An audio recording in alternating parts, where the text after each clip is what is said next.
ರಾಜಕೀಯವಾಗಿ ತೋರಿಸೋದ ಜಿದ್ದಿ ಅದ ಮುಖ್ಯಮಂತ್ರಿ ಸ್ಥಾನಕ್ಕಾಗಿ ಫೈಟ್ಗಳಿದ್ದಾವೆ. ರಾಜಕೀಯ ಪ್ರಾಬಲ್ಯದ ಬಗ್ಗೆ ಅವ್ರ ಮಧ್ಯದಲ್ಲಿ ಒಂದು ಅಂತರಂಗವಾಗಿ ಬೇರೆ ಎಲ್ಲರಿಗೂ ಓಪನ್ ಸಿಗಲ್ತದ.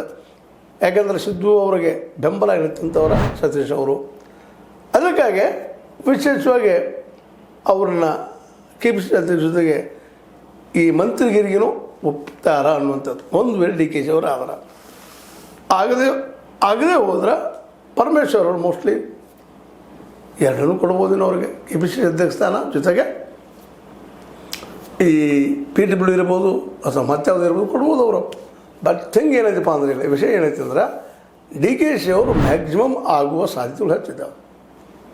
ಹೀಗಾಗಿ ಮುಖ್ಯ ಎರಡು ಕಡೆ ಹೈಕಮಾಂಡ್ ಆಗಿದ್ರೆ ಹೇಗಾರು ಒಪ್ಕೊಂಡ್ಬಿಟ್ಟಿದ್ದು ಹೈಕಮಾಂಡ್ ಡಿ ಕೆ ಶಿ ಅವ್ರು ಮಾಡಲೇಬೇಕಂತೇಳಿ ನೀವು ಬದಿ ಸರಿ ಹೊಸ ಟ್ರೆಂಡ್ ಬರಲಂತೇಳಿ ಒಂದು ನಿಜಾನೂ ಅದ. ಯಾರೂ ಶಾಶ್ವತ ಅಲ್ಲ ರಾಜಕೀಯದಲ್ಲೇ. ನಿರಂತರವಾಗಿ ಸಿದ್ದರಾಮಯ್ಯ ಉಳಿಬೇಕು, ಅವರೇ ಮುಖ್ಯಮಂತ್ರಿ ಆಗಬೇಕು ಸಾಧ್ಯ ಇಲ್ಲ.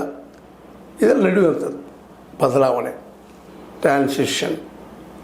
ಈ ಬದಲಾವಣೆ ಆಗಬೇಕಾದ್ರೆ ಯಂಗೆಸ್ಟ್ ಬರಬೇಕು. ಹೆಂಗಿದ್ದಾರೆ ಈಗ ನಮ್ಮ ಡಿ ಕೆ ಶಿ ಅವರು ಕೊಡಬೇಕು ಅನ್ನುವಂಥದ್ದು. ಇನ್ನು ಯಾವ ರೀತಿಯಾಗಿ ಅವ್ರು ಆಳ್ತಾರ, ಯಾವ ರೀತಿ ಅಡ್ಮಿನಿಸ್ಟ್ರೇಷನ್ ಕೊಡ್ತಾರೆ ಅದ್ರ ಮುಂದಿಂದವು ಅವ್ರು ಆದ್ರೆ ಒಂದು ವೇಳೆ ಪರಮೇಶ್ವರ್ ಆದ್ರೆ ಒಂದು ಹೊಸ ರೆಕಾರ್ಡ್ ಆಗ್ತದೆ.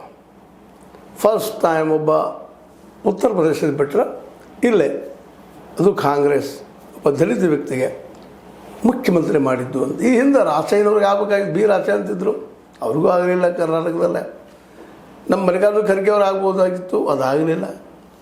ನಂತರ ಪರಮೇಶ್ವರರು ಆಗಬೇಕಾಗಿತ್ತು, ಆಗಲಿಲ್ಲ. ಭಾಳ ದಿನಗಳಿಂದ ಬೇಡಿಕೆ ಅದ ದಲಿತರೊಬ್ಬರು ಸೇಮ್ ಆಗಬೇಕು ಅಂತೇಳಿ. ಈ ಎಲ್ಲ ನೆಲೆಗಳಲ್ಲಿ ಪರಮೇಶ್ವರರಾದರೂ ಅದು ಸಿದ್ದರಾಮಯ್ಯನವರಿಗೆ ಕ್ರೆಡಿಟ್ ಹೋಗುವಂಥದ್ದು ಅಂತೇಳಿ.